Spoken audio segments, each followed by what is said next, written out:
2018 সালে তৃণমূল ছাত্র নেতা দিনহাটা কলেজের ছাত্র অলোক নিতাই দাস খুনের মামলায় বেকসুর খালাস পেলেন 19 জন অভিযুক্ত। মঙ্গলবার দুপুরে দিনহাটা আদালতের বিচারক এই রায় ঘোষণা করেন। 2018 সালের 4ই অক্টোবর কলেজের কাছেই মারধর করা হয়। এই ঘটনার দুদিন পর 6ই অক্টোবর অলোক নিতাই দাসের মৃত্যু হয়। এই ঘটনার পর পরিবারের পক্ষ থেকে দিনহাটা থানায় অভিযোগ দায়ের করা হয়।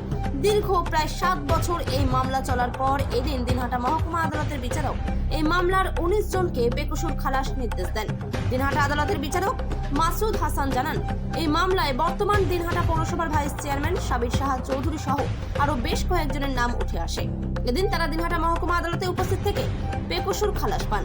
2018 সালের 4ই অক্টোবর দিনহাটা কলেজের তৃণমূল ছাত্র পরিষদের গোষ্ঠী কোন্দলে এক তৃণমূলের ছাত্র নেতা অলোক নিতাই দাস আহত হন। এরপরই 6ই অক্টোবর তার মৃত্যু হয়।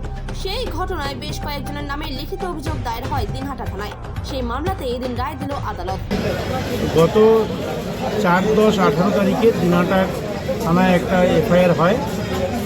গৌরাঙ্গ দাস সে এফআইআর করে যে অলোক নিতাই দাসকে মারধর করা হয়েছে। পরবর্তীতে এই মামলাটা শুরুতে হয় 307 থেকে এবং অন্যান্য আরও ধারা নিয়ে সে অসুস্থ থাকার পরে দুদিন পরে মারা যায়।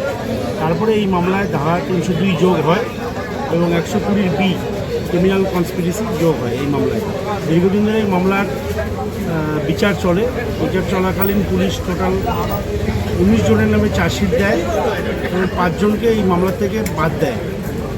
এই 19 জনের মামলার আজকে ফাইনাল হিয়ারিং ছিল। সেই ফাইনাল হিয়ারিংয়ে আজকে মাননীয়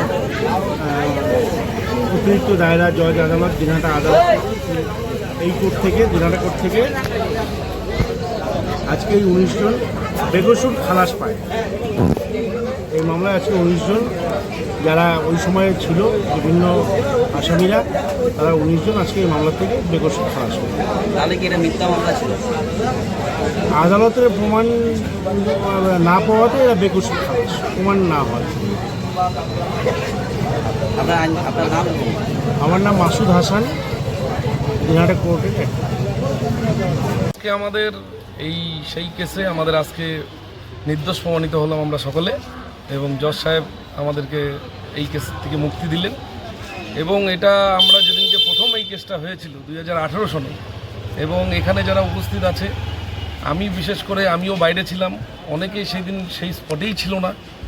তারপরেও তৎকালীন আমাদেরকে ফাঁসানোর জন্য অজয় রায় থেকে শুরু করে নিশীথ প্রামাণিক থেকে শুরু করে এরা তখন যে একটা খেলা খেলছিল আমাদের, তারা তৃণমূলই করতো কিন্তু আমাদের বিরুদ্ধে একটা খেলা খেলছিল। সেই খেলা খেলতে গিয়ে আজকে অলোক নিতাই দাস ছেলেটা মারা গিয়েছে। আমরা প্রথম দিনও বলেছি যে এটা নিন্দনীয় ঘটনা, কিন্তু তারা সেই নিজেদের স্বার্থ চরিতার্থ করার জন্য, নিজেদের রাজনীতির আধিপত্য বজায় রাখার জন্য, যাতে মাঠ ফাঁকা করে নিজেরা রাজনীতিতে একাকী আধিপত্য স্থাপন করতে পারে, সেটার জন্য তারা মিথ্যে আমাদের কিছু নাম ঢুকিয়ে দিয়ে এই কেসটার সমস্ত কিছু শেষ করে দিয়েছে। আমি সেদিনও বলেছিলাম যে আমরা নির্দোষ প্রমাণিত হব কোর্টে।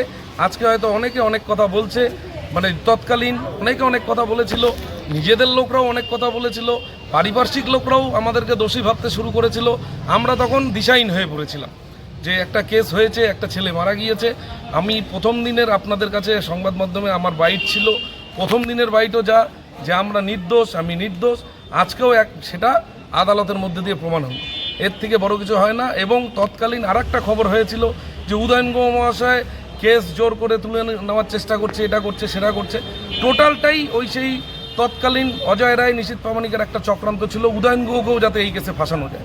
আজকে আমরা প্রমাণ বা কোর্টের মাধ্যমে প্রমাণ হলো যে তারা নিজেদের স্বার্থ চরিতার্থ করার জন্য আমাদেরকে ফাঁসিয়েছে। হ্যাঁ, একদম 19 জনকে আমাদেরকে নির্দোষ আদালত ঘোষণা করলো। আমরা আদালতের প্রতি কৃতজ্ঞ। আদালত বিচার পেয়েছে এবং আদালতের কাছে আমরা বিচার পেয়েছি।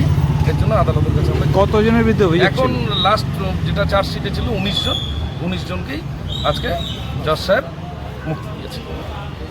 আপনার নাম? আমার নাম সাবির শাহ চৌধুরী।